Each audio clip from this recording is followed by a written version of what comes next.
Are you looking for a fun way to win up to 25 times your money this football and basketball season? Test your skills on Prize Picks, the most exciting way to play daily fantasy sports. Just select two or more players, pick more or less on their projections for a wide variety of stats, and place your entry. It's as easy as that. If you have the skills, you can turn $10 into $250 with just a few taps. Easy gameplay, quick withdrawals, and injury insurance on your picks are what makes Prize Picks the #1 daily fantasy sports app. Ready to test your skills? Join the Prize Picks community of more than 7 million players who have already signed up. Right now, Prize Picks will match your first deposit up to $100. Just visit prizepicks.com/bluewire and use code BLUEWIRE.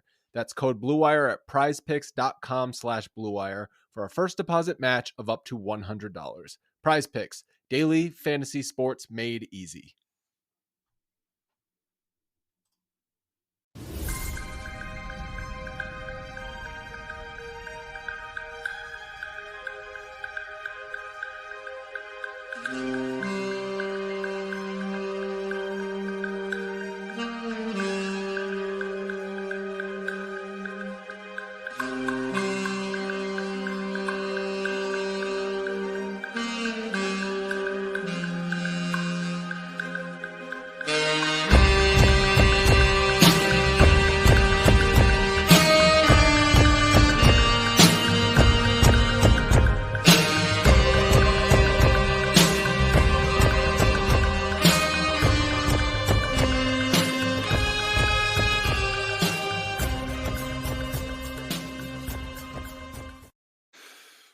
All right, friends, welcome to Pod Maverick presents. What is the name of this show? It is Mavs Party. It's about 1:11 in the morning on December 26th. My name is Kirk Henderson. I'm editor-in-chief over at MavsMoneyball.com. Josh Bowe and I just closed out a rather spirited discussion about the incredibly fun Dallas Mavericks 128-114 win. For those of you who are still hanging out in the live show, I just posted a link in the comments to a StreamYard application. StreamYard is a very easy to use program where you just click in and it's almost like joining the Works Zoom or whatever else you want it to be, where you can come and talk basketball with me, ask me a question, get off takes about the game, tell me why I suck. I don't really care. I just want to talk hoops with you guys a little more. I'm not ready to go to sleep. I'm not ready to get on the internet and go talk ball with Suns fans. I don't want to argue tonight. I just want to enjoy this kind of win. So we're here, we're hanging out. I usually have some folks that come on up and talk basketball. Brian, maybe you'll be joining me soon. Jason, I see you from the old chat there that we used to have up on what was it, Spotify Live, but we're here. All right, so I got Brian hanging out with me late. He's going to come up first. So folks, please look for the pinned comment in the chat. Click on that, come up, and we will talk. All right, Brian, welcome. Merry Christmas. Happy holidays. How are you doing, buddy? Merry Christmas to you. Man, I couldn't be better. We just witnessed an all-time performance. We just witnessed probably Luka's greatest regular season game ever. What are the other contestants? I really can't. I was like trying to think about it, and I'm like, the 60-20-10 game, I think, is the other one. What else are we missing? I don't know. I really think that's the one, because I'm pretty sure that was like some Celtics game where you had like 40 him beating the Celtics always feels great. Yeah, and it's usually because he does it with a buzzer beater too. That's why it always feels more fun. But yeah, no, I don't think I can think of one. The 60-point game is the only real contender, and even then, we were playing soft and getting our ass kicked by the Knicks for most of that game and managed to come back. This game, he was carving the Suns up from whistle to final buzzer. That's probably right. I mean, that game, there was something about the flow of this game that felt less labored. I'm not sure how to describe it, because like that was like the fourth or the fifth game of Luka's absolutely bananas stretch where he was just carrying so much. There were elements of this game, and Josh and I just talked about it, where it felt like he got, and it's not just a feeling, he literally got significant contributions from some of his teammates that helped make that game feel, because it was 60 points, 20 rebounds, and 10 assists. Getting 15 helpers tonight, and he had some to Derek Jones Jr. that could have, like, just Jones was just missing wide open shots earlier in the game. Mm-hmm. I mean, Luka could have had 22 assists, something like that. Yeah, and I think that who was it? God, it might have been Jason Gallagher that was on the timeline. Like, man, Luka should get a Nobel Peace Prize for continuing to pass for these guys. And thank God he did, because Derek Jones came up huge in the second half. Man, he was so good. Like, I don't want to take the shine completely off of Luka too early, but no. Let's talk Derek. Like we get it. Like, I just talked about Luka for a while. Luka will continue to get his shine. We can circle back to it, but I think the Derek Jones Jr. and the kind of other guy factor element really needs to be discussed. Dude, like Dante Exum, at least defensively, he was really good too on Booker. Had an off night as far as playmaking. He was making some weird decisions on the move, but Derek Jones, dude, the job he did on Kevin Durant defensively, and then to do that, and then also in the second half, like, have some shame and score, like 20 points, I think he had in the second half? Something like that? Because I know he ended with 23. I remember hearing 23 and being like, when did that happen? Right. Oh, and here's where it happened, all over the place. He was, dude, just catching the ball on the wing, catching and going. Attacking, close out, getting to the rim, being able to score on the move, getting inside, getting to the free throw line, eventually starting to knock down some open shots. I believe he hit a big one, I want to say either at the end of the half or at the end of the third quarter, that kind of got him going. And off of a Hardy assist, no less, which is funny. That was a great – I've been such a vehement hater of Hardy. That was a great play and pass. Yeah, it was in the shooting pocket. Derek Jones had very little else that he needed to do other than go through his shooting motion. I was very proud of that kid in that moment, man. I was like, yeah, that's a grown-up decision. I appreciate you, Jay. That's right. Dude, if we could just get a little more of that, the few times he has to have the ball for more than 2 seconds, we might be talking about something, but we're probably a ways away from that. But sure. Derek was awesome. Other Derek was awesome. Like, I knew he was going to have a big game once we heard that Nurk was out. Honestly, Nurk's a wuss anyway, so I would expect Lively to have a big game regardless. But especially once we knew that he was out. Now, I'm not all that happy with how, not just Lively, like Grant, all of our other centers that played in the first half, like Chemezi Metu, just do whatever you wanted on the boards. I'm not pleased with that. But in the fourth quarter, when we needed to get stops, Derek and Luka and Dante Exum, they were lockstep, man. And it was just really cool to see. And then Luka just deciding, okay, you're going to double me? Fine. You're going to close off all the driving lanes for my teammates? Fine. They're just going to get the ball back to me, and I'm just going to hit another three right in your face. And we're just going to do this until the game ends. The one in the first quarter that came off a dribble handoff on the left wing with two guys flying at him was the most Dirk Nowitzki disgusting kind of shot. Like, I sent it to a friend of mine who's a big time Lakers fan, and I was like, this is the most Kobe looking shot I've seen him take in a while, just because it was like pure arrogance. I'm going to hit this shot, and he buries it. And my friend Dummin says back to me, he's like, oh, now it's good to be like Kobe. And I'm like, all right, like, laser show, relax. Like, I'm just like, Luka takes all kinds of like shots that make me angry, but his shot was butter tonight. Oh yeah. This is a ridiculous like dad based statement I'm going to make. I want to look at his home road splits after about 20 games to see shooting better when he doesn't have to do baby stuff in the middle of the night. Yeah. And like, realistically, like, let's be clear, the probable eventual billionaire doesn't have to do his own nighttime baby stuff, but it's still hard. And so it's like, if he's not having to do it on the road, I'm curious if that affects his play. But like, he's just, I'm really leaning into the Luka of it all because he's so preposterous to watch. I just don't know what to do sometimes.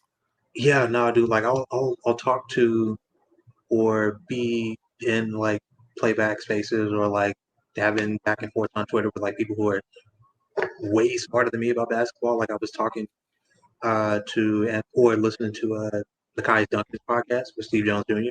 Sure.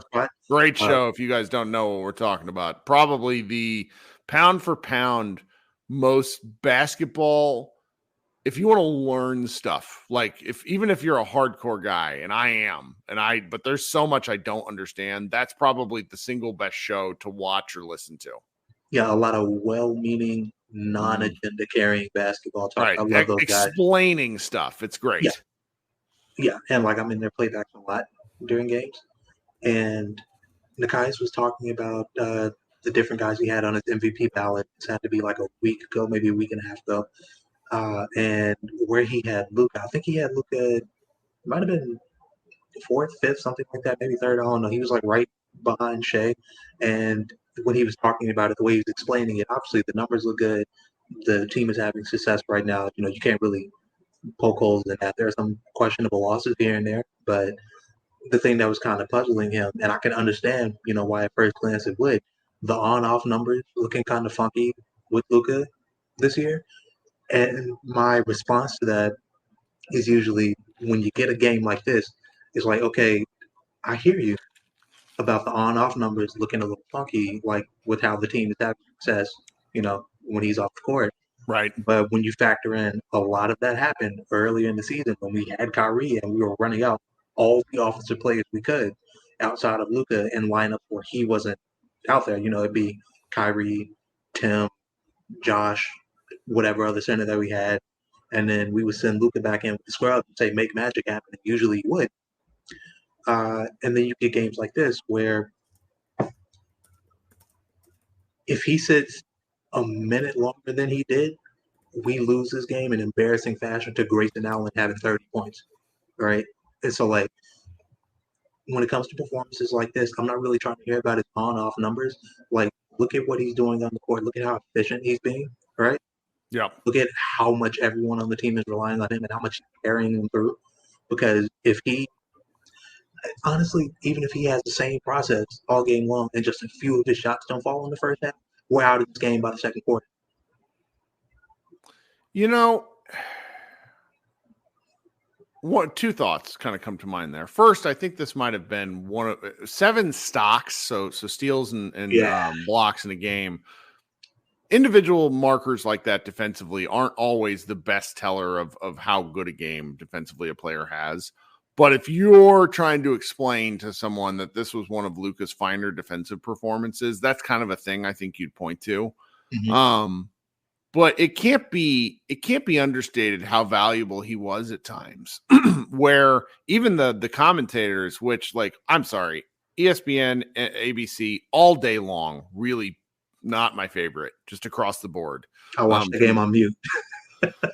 just not my favorite. You know, no one in particular, just not my favorite. And the Luka probably he shut down Booker a couple of times, and it was just like, oh, Luka can do this. And it's a reminder because you get a lot of fans, friends, haters, whatever you want to call them, people in your life that are like, Luka doesn't play defense. Most of the time, they're right. Today, man showed up and played in those, you know, you said he was resting one more minute. It would have made a difference. I agree with you. I really agree with you. This is the kind of MVP level performance and prime time where it's just like Luka, you know, when Luka, like, I want to say it was like a Denver game, like the very first Denver game of the year. I remember being like, Luka, why are you doing this? Stop embarrassing me on like live television because he had a number of turnovers on the on the IST court, man. Then he comes out tonight. It's just 50 points. I'm going to be really, really mean to everybody who talks shit to me over the next 24 hours. Just letting everybody know it's the way it goes. And that people act like it's a fluke, like what we were talking about as far as where the team and Luka in particular really hunkered down was in the fourth quarter. This is what they were doing regularly the first like 8-9 games of the season. Yes. Like this isn't an isolated incident. I can go back to people remember, and they should, that ridiculous 3-point hook shot that he hit against Brooklyn to win that game. What people don't talk about enough is before that happened, Mikal Bridges tried to ISO on Luka 3 separate times, and he shut that shit down 3 possessions in a row. Like doing shit like that, he's done that multiple times this season, and people just don't talk about it. It's truly wild. It's truly wild. Brian, I've commandeered a lot of your time. Do you have anything else you want to get off? And then I'm gonna head to some of the other folks who are hanging out. No, I'm glad to be on, dude. I'm just excited for Kyrie to get back. Yes, can we do it already? Excited for Josh and Maxey to get back. Yes, I also love like Kyrie. Just you remember you're old enough for this, like where David Stern started to get upset with how people were dressing when they were not playing in games. Yeah. I really appreciate Kyrie's willingness to just be like, you know what? I'm dressing like I'm going over to my second mom's house and it's Christmas and I don't really want to go. And I'm just here. I'm here. We're gonna have fun. Hey, there's nowhere to go the Mavericks still have a lot of room. Like there's not a lot of positives to take away from this many injuries, but I think that the Mavericks have different gears to get to. I don't want to necessarily say better, but I want to say different. And I'm excited to see that as this incredibly long season continues to pan out. Mm-hmm. All right, man. Thanks so much for hanging out. Of course, dude. Peace. All right, coming up next, friend of the program, Doe Dang. But before I bring Doe up on stage, I want to encourage everybody to go and like the stream if you can. Tell your friends, tell your enemies, tell your parents, anybody that wants to listen to the podcast, that wants to participate in this sort of show. We have fun because basketball should be a communal experience, and I enjoy hanging out with you guys even at 1:30 on Monday night. Coming up next, Mr. Dang, what's happening tonight, guy? Hey, Kirk, you're a madman. I love your enthusiasm. I'm going to die tomorrow, but not yet. That's okay. It's okay. We'll be fine. I agree with you. Those analysts from ESPN were horrible. I always have to turn the mute down and listen to Cooperstein, which is Chuck's good. Better. Chuck's very good. He's my favorite out of all the people that do the shows. But very satisfying. I love beating the Suns. It's one of the top 5 teams in the league that I really rejoice in beating, especially seeing the look on Booker's face. Oh, he had a terrible game, especially the first period.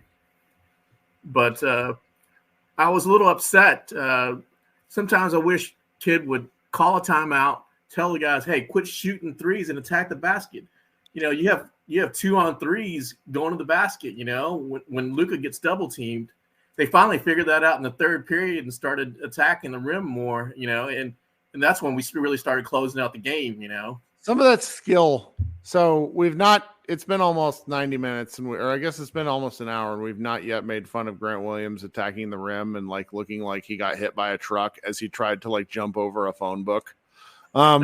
There's elements of that's why they don't do it, because certain guys just can't. And like, I'm too old. I don't drive to the rim anymore. Sucks. But I understand what you mean, because you would like to see that. And like, I think more guys like that come with time. I think that seeing what Dante Exum has been able to do, seeing what Derek Jones Jr. has been able to do, if Luka Doncic is going to remain a Maverick for the next 2 to 3 years and beyond, which I hope, those are the kind of guys who will start to see, Josh Boser said this repeatedly. He's been on this train for almost 2 years. If you're a mediocre wing, come play with Luka Doncic and let's see what happens. Oh yeah, you'll get paid without a doubt. Yep. The thing that I loved also about this season is Luka just looks like he's playing with a lot of passion and he's looked like he's having a good time. I mean, the referee, situation with him has been downed a whole lot compared to the previous 3 years. So it's really good to see. He's playing with a lot of joy. Yep. And I think it's paying off with the offseason. He looks so much fitter. This 50 that he got is probably the 50 easiest points that I've ever seen anybody score. 25 shots. The only thing closer for me, and at least in the Mavericks uniform, had to be Dirk scoring 48 on, I think it was 14 shots against the Thunder, where he went to the line 25 times. But that was a different kind of game. I mean, hitting 8 threes is bananas. He hit 50% of his 3-pointers. So it's impossible. He's off his rocker right now. I love it. Yeah, it's amazing, you know. I think he's got his legs, you know, being in better shape, and it's really paying off, you know. But I'm still a little worried about him sustaining this 40-minute clip, you know, and this 10-game stretch that we've been playing, you know. I mean, it's just kind of scary, you know, in some ways, you know. Yep, it very much is. But I think that he's the kind of tank at this stage in his career where he can deal with it. They do have to find times to rest him like they did against the Rockets, but I don't think he needs that much rest. They need to find more in-game rest for him. And maybe that'll come. We'll see. I hope so. You know, Lively was just spectacular. It was so great to see him back. I mean, a lot of times you saw Booker and Durant running to the rim, but they wouldn't finish when they saw Lively closing down the lane. That was really great to see.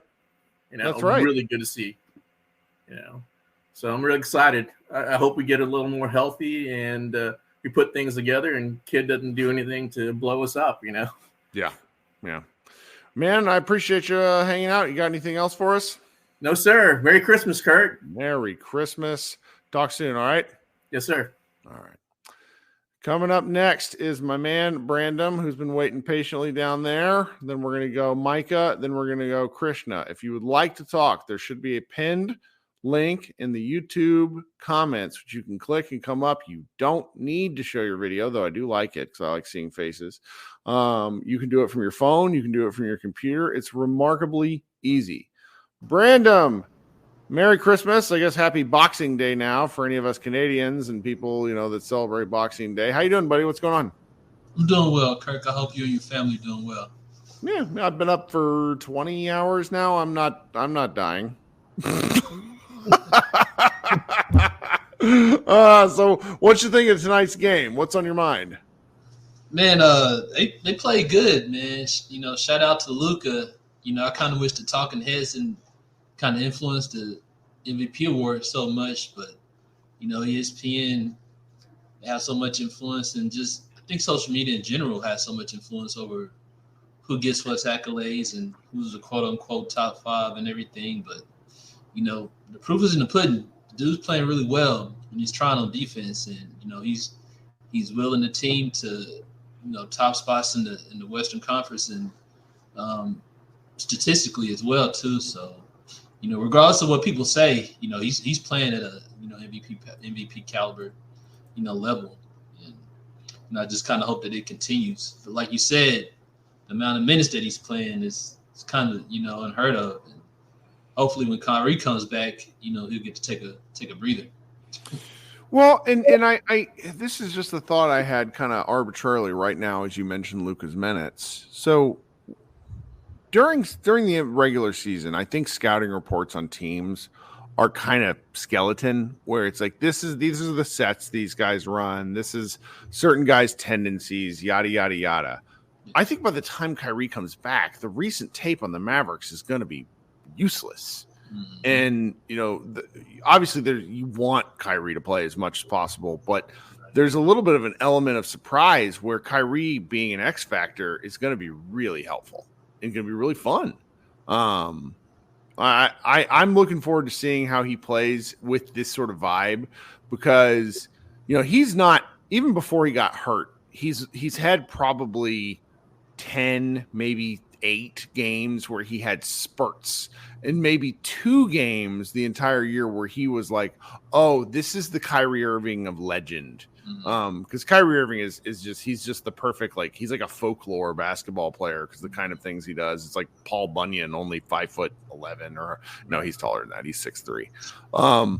But I'm really looking forward to that element of him coming back. This team, I think they have a ceiling. I don't want to crap on anybody's feelings, but they're just so confusing to play because it's like, you look at them and you're like, well, it's Luka and a bunch of guys who are 6'4" and Derek Lively, and then they come and score 108 points on you. Like, what are you supposed to do about that?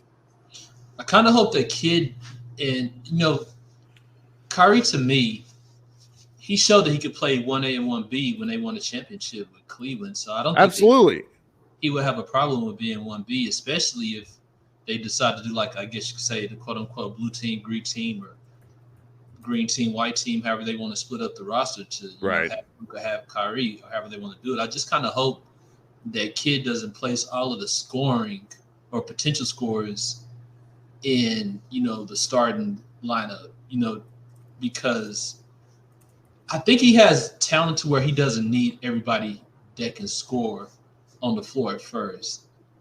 Because if that happens, it seems like it could hinder some of the guys, like maybe hinder Exum, or maybe hinder somebody else that could, well, maybe not even Exum, or like Jones Jr. somebody, as opposed to doing something strategic, like, kind of maybe what Rick would do, kind of, Sure. Fluctuate the lineup or try to put people in place to succeed instead of just putting all of the scores, in at once, which I don't think would be really conducive. But I definitely think that he wouldn't have a problem being, 1A, 1B. And I think the Suns right now are having a hard time, seeing who's the alpha. And, with it being one basketball, getting everybody the opportunity to shine.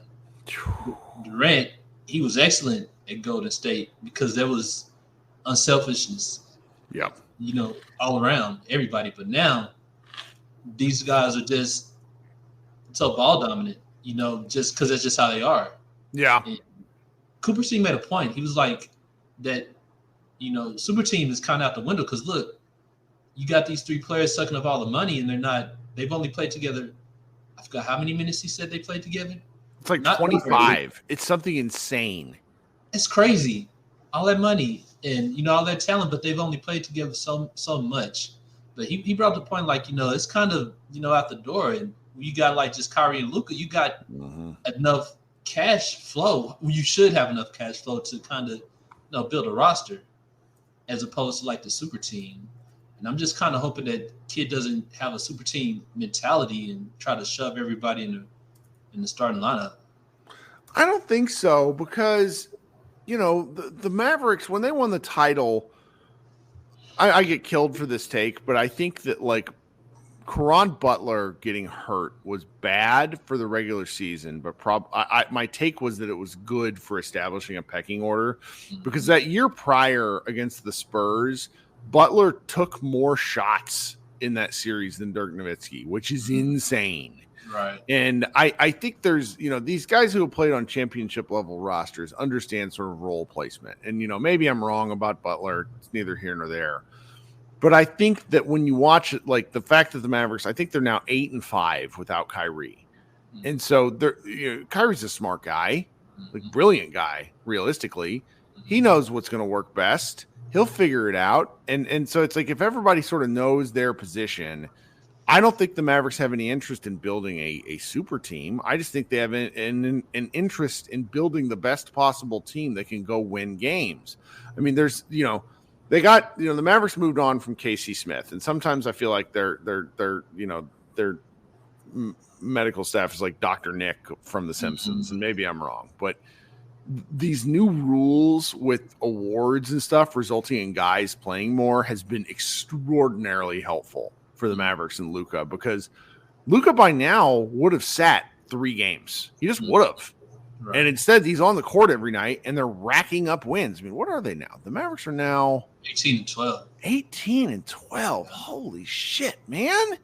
But and Kirk, what's so crazy is that, the Mavs kind of swore about Casey Smith as being like this top guru type guy, but a lot of guys stay hurt. I kind of wonder if it's also a lot of the guys really going in more focused, like Luka, going in more focused. He, kind of, I think in an article he kind of admitted he wasn't going to drink as much, and he was going to kind of focus more on conditioning and everything. So I kind of wonder if a lot of that is attributed to, the guys going in more dedicated than they did last year. Because I think that's right.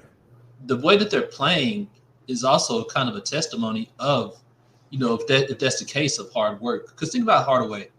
Someone could, I guess it's maybe far-fetched, but all the charges he's taking and the effort that he's putting in is a lot, showing that he could be up for, kind of most improved player. He's not playing the best defense, but it's significantly different than what he did. Those 19 charges, a lot of them people could say this a lot like somebody just trying to chase down blocks, but at the same time, he's getting those calls and he's kind of leading the league. And plus he's being more consistent, on the court. Yep. So I kind of wonder if that kind of carries over from, him going in laser focused. And also think about this: the Mavs, they're shooting way a higher percentage within the paint, within the 3 points, kind of 50%, something like that. So it may not seem like a lot more, but they're scoring a lot more in the paint. And I would like to see them shoot more, kind of step in some, but they're definitely scoring more within the paint. And I kind of wonder if all of this is just, kind of a testimony of what dedication will get them guys. Love it. Brandon, I hope you had a pretty good day, and this is a great way to end the night. Thank you so much for hanging out with us. You got anything else? No, sir. Thank you, Kirk. All right, have a good one. Talk soon. I have no idea when the Mavericks play next. That's been my favorite thing that happens after almost every game, where you can just tell that I'm living game by game, despite the fact that I run a website. All right, we have 2 folks left, Micah and Krishna. If anybody else wants to come up, we got nearly 300 people here hanging out live. There's got to be somebody else that wants, brand new folk that wants to come tell me something that they're thinking. Guys, it's supposed to be fun. I'm having fun. I look terrible. I have a face for radio. That's sort of the nature of this. But I'm having a great time. I don't want to go to bed because when I get up in the morning, that means I have responsibilities, things like that. All right, Krishna, what's up, man? And Mike is going to close this out. Kirk, how are you? Pretty good. Pretty good. Got some books for Christmas, got some socks, and the youth of the chat will probably not understand the value of good socks, but I do now. I'm there. I'm at that point in my life. What's going on? Nothing much. I don't know. I don't really know what I was expecting for this game. I felt pretty good with all the injury reports and everything. I think getting Lively back, like you can just see the impact he has for this team immediately. 20 and 10 is still ridiculous. Like I think we're getting to the point where it's like, oh yeah, 20 and 10. That's very, very good. And it's like, it's insane that that's already kind of like normal. Luka talked about it in his presser. Like he trusts him a lot, that he's playing like a 10-year vet. Probably over exaggeration, but in the sense that you can see that there's a trust there, which I think is easy to build when you have someone who, as Luka talked about, he just trusts him and he's paying it off, right? I think it's one thing to trust your teammate, and then it's another thing to actually pay it off. Like I think about I don't remember when it was in the fourth quarter, but it was later in the fourth quarter where I think Tim throws it to, and maybe it was Tim or someone, I don't remember. It was from the left side of the 3, throws it to Lively, and he does a reverse dunk. And that's like not even the first time he's done that this season. But I think about how many centers could actually do that. And I don't know if there are that many. And so he's been sensational. And then obviously everyone's probably talked about it at this point, but it's kind of insane how good Luka has been all season. And the consistency is something we just haven't seen. I think minus one game, it's just been phenomenal. And there's nothing I can complain about. And I'm glad that it's that way. And all the MVP stuff, I get it. But I also think it's such a long season. The narratives change so quickly. I think at this point last year, everyone was vying and saying Jokic is for sure the MVP. And it shows that, I think it goes to show that the narrative always changes very, very quickly. Oh, yeah. It's too long a season. It's too long a season. And I get what you're saying, right?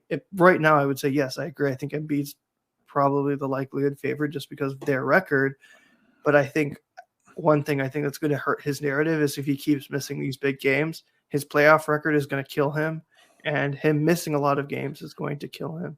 So it's not something I'm like super, I don't know what to say, amped about. Like I'm not completely following it as closely just because it's a little too early in the season for me to care that much. But I think just like everyone, I'm invested. And I hope he gets it. Obviously, him and Dirk are kind of similar in that way where they're never going to publicly recognize or like acknowledge the fact that they want to win that trophy, but you would obviously want them to have it because right, they're deserving players of it. So that'd be cool. And then just in terms of the roster, I get all the frustrations. I'm not going to shy away from the fact, like, I don't try to bash players super hard or super, I don't know, I guess like a lot, but better man than I am. Well, I just always think like you never know what player is going to do what in what situation. Also, like I think about like if I'm going to say something, or especially like in a platform like this, or like on social media, like even if no one's going to see it, like if I said that to their face, like would I have the courage to say it to their face? Oh yeah.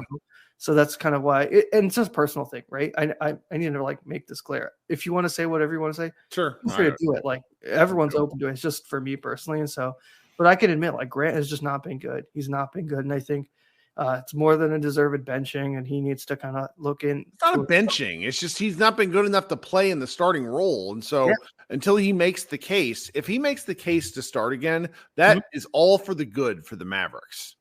For sure. And part of it is like, this is something very similar to Luka, where I feel like this would have happened last year with Luka. Like, yeah, I think should Booker have probably gotten a flagrant on that foul? Sure. But you can't let that, you can't let that continue. Like, you can't give the other team a reason to make you do stupid things, which is the thing is. And part of it comes with the youth and the inexperience. And he's still young. Like, I think it's easy to forget that. He's played a lot of years, but he's still relatively young. And I'm not giving him a pass. That's my reasoning for it. But other than that, I feel like if that's really the worst thing that happened from this game, the fact that you got a really great Derek Jones Jr. game, I think helps. And you and Josh have talked about it. It's not that these guys are superstar or elite level role players. It's just that they're very talented role players. They're guys who can step up in situations that you need. And, we often feel like, oh, we want everyone hitting on all cylinders. But the reality is no team has every single player playing to their best capabilities at all times. Typically, you want your superstars doing that, and then you want 2 or 3 other guys to come along for the ride. And it feels like in this stretch, which I thought would be a gauntlet, and we still kind of have a gauntlet. You wondered who we were playing. We're playing Cleveland in Dallas on Wednesday, and then the next day we go to Minnesota, which is a Cleveland game is a trap game. It's a trap game because Cleveland, they're pretty good, and we're not going to take them seriously. Not to cut in on here. Somebody listened to the show. Adam Hurley said, "You guys only beat the bad teams," and I want to point out that that's a big step for these Dallas Mavericks because they used to not beat the bad teams and only beat the good teams. I mean, last year is solid evidence for that. In a point where their season was on the line, they lost 2 back-to-back games to the Charlotte Hornets. So say whatever you want. They're not a good team. They were not a good team then. Right. So it's clearly this team has, I think part of it is Luka, right? Like, Luka as a leader has grown where he's clearly wisened up to the fact that, like, if he wants to actually win, like keep these narratives about like the team not winning and stuff quiet, he has to beat these teams that are bad. And I give the Mavs credit. They've been doing really well. Like, I feel like there's been so many times in this season where it's like, oh, this is a trap game. This is a trap game. Really, the only game where I feel like that's happened and it's kind of come to consequence was probably that Nuggets game last week, where just pretty much everyone was tired and out, and then the Rockets game. But it's like 2 games, which I can be good with. Whereas when Luka's been playing, it feels like they've had a chance in every game of the season, which is pretty rare, pretty special. But I think I was just talking about role players, but it's just been great. Like a game, Dante had a solid game, not a great game, kind of in foul trouble, but you just felt like guys stepped up, and you just talked about it. Guys stepped up in the fourth quarter when they needed to, and huge. It's refreshing. It's just a refreshing change. It was, and it was the kind of game where I was like walking around my living room and my kitchen and just being a shit. And like, I had a great time. I had a great, like, I was emoting as the proper description. It was fun. It was so much fun, man. It's I think it's better when it's the Suns too, just because, they could have drafted Luka. Well, they could have drafted Luka, and, because Devin Booker is really quite handsome. And they're in the West Coast, because if this was an East Coast media market, Booker would not been able to get away with his shit. He stormed off like a priss during the post game stuff. That hilarious Mark Jackson account said something to the effect of, "With all due respect, this is not a rivalry." And it's like, that's because it's not a rivalry. But I appreciate how much these two don't like each other. Like, there's this special punch to a game because everybody, Luka and Jokic like each other. I think Luka and Durant like each other, but like Booker and Luka hate each other. And it fills my heart with a special kind of sports joy with that kind of thing. It's nice. Mm-hmm. I agree. I think it's funny because when Luka was drafted before the KP trade happened, I actually wanted the Mavs to go out and get Booker when the Suns were historically horrific, because I felt like Booker is, I still feel this way. I don't think Booker will ever be a first option on a championship team. I don't think he's good enough as a shooting guard to do that. He just doesn't have the passing skills, and he's not consistent enough in big moments as a shooter. Well, their offense also gave me like low-key Luka without the Mavericks without Luka vibes, where it was like dribble, one screen shot. It's like, ugh, they need something different. I think Booker's actually quite a talented point guard, but they need an offense. I don't know. I just don't think he's great. He doesn't make the right reads every single time. Like if you're a really elite point guard, like for as much as we like clown on Chris Paul, the reason Chris Paul has had the longevity he's had is because his ability to make the right reads is next to none, especially considering his size. And Booker, he's just never done that in his career up to this point.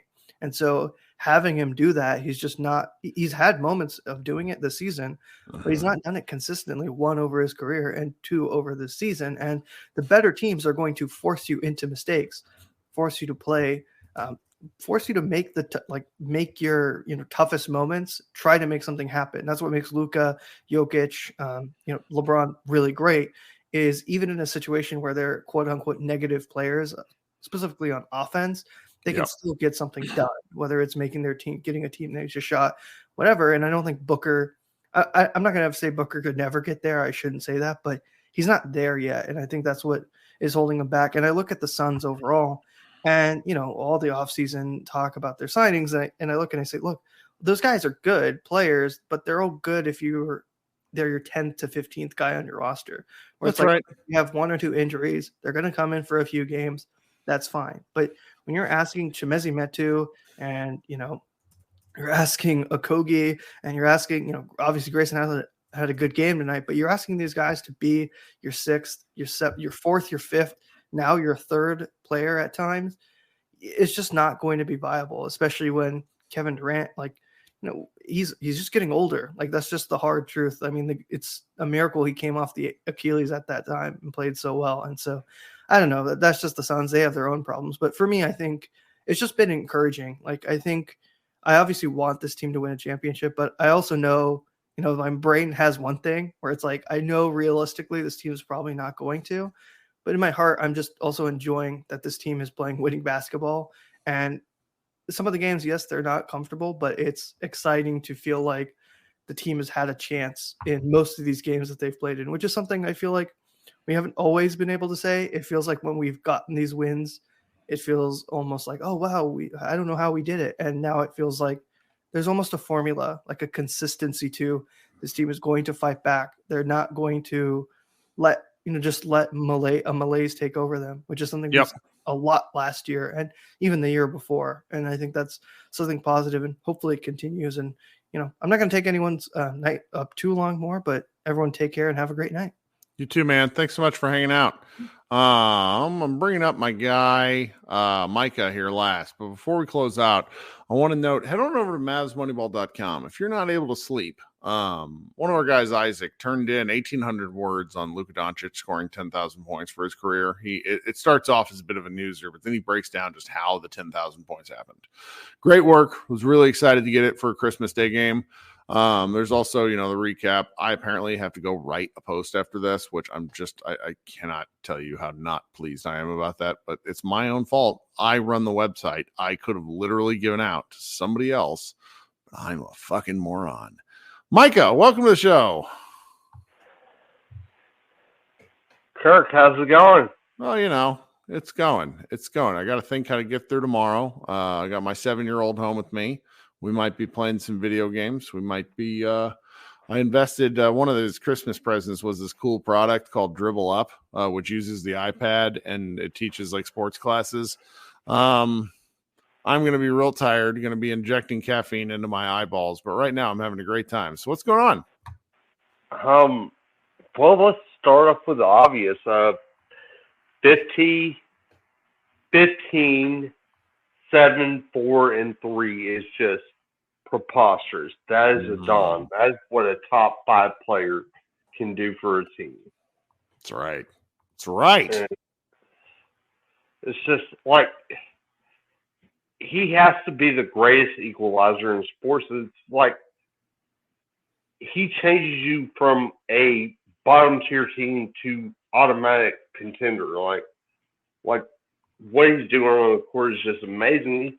he's reviving careers out here, Kirk.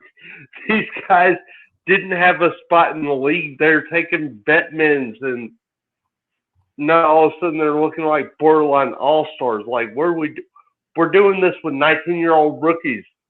Like, what are we doing here? Like, if that's not MVP type stuff, I don't know what is. It's a good take. That's a good take. I like that one. I hadn't really thought about that. Yeah. So, well, what else? What else did you see tonight? What else did you? What is there anything you didn't like? I didn't really see much that I didn't like. I mean, unless I'm talking about from the Phoenix side. Sure, we can make fun of the Suns. We've been here nearly 90 minutes. Let's make fun of the Suns. Who do they got on their roster that guards the dudes? Like we're keeping it, like Becky Hammond said, we're keeping it brass taxes. Sure. If you're trying to win a championship, you need two components to your team. That's right. You need a dude, and you need someone who guards the dudes. So who on the Suns guards the dudes?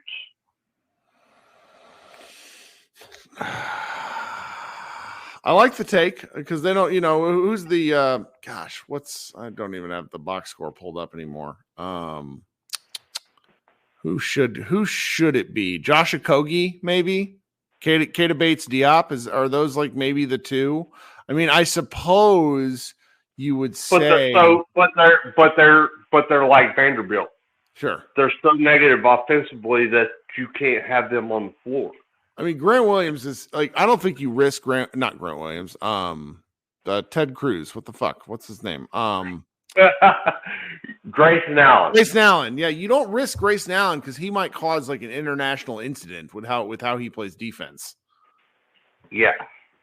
So, but it's like if it's just like that's just like getting the brass taxes. That's just that's basketball convictions. If you've watched the sports for a long time, it's those two components. I mean, I would say, do you have a top 7 dude? Do you have somebody that can guard a top 7 dude? Yeah. If they answer that either one of those or not, you're not winning.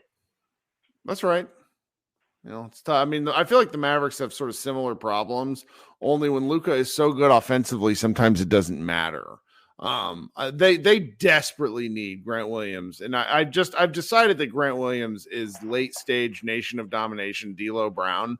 That's an old person reference. We're talking like late 90s WWE shit where, D'Lo Brown's is out there shaking his head, talking to shit, and then losing matches on SmackDown. Because that's like, we need Grant Williams to step up because he is burnt toast on the defensive end so often. Now, I get it. He had 3 blocks tonight. He's not terrible as a help defender and in the lane, but like I can't stand watching the man get beat off single dribble moves. That shit drives me crazy. He's a slower guy. That's just kind of almost the defense that he's meant to play. That's why he look. I'm a big KD fan. I love his game, but the reason that Grant looks like he has good possessions against him is KD can't handle physicality. Yep. So that's why somebody that's big like Grant and like with the size that he's got too can just body you. He bothers finesse players. Right. Right. But at the same time, even though I'm saying for a team, it's just like, I mean, just an amazing revelation. You got to give Nico props on this. But if you're even looking at somebody like Dante Exum, like I can trust him to guard at top guard, and then but he's not gonna be so much of a negative offensively, so I can keep him on the floor. Right. No, I can see so that.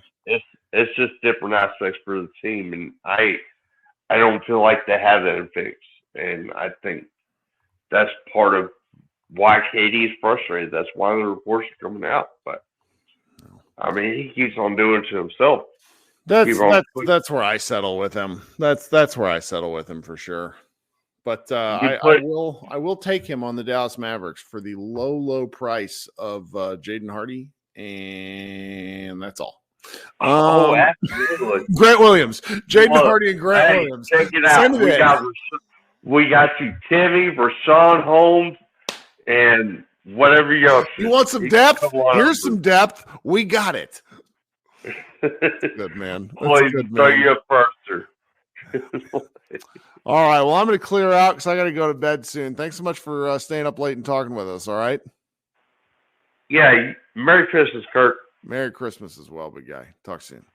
All right, guys. Thank you so much. If you could go, I'm going to close out this video here in about 15 seconds. If you could go and leave a comment on the actual video itself, go click the like button, all that stuff. I'd really appreciate it. Those of you who are listening to an audio form of the show, please consider coming and joining the YouTube show. We have a great time. Merry Christmas to everyone. Have a great Boxing Day if you celebrate. We'll be back the next time the Dallas Mavericks play basketball. Thanks so much for hanging out. Go Mavs.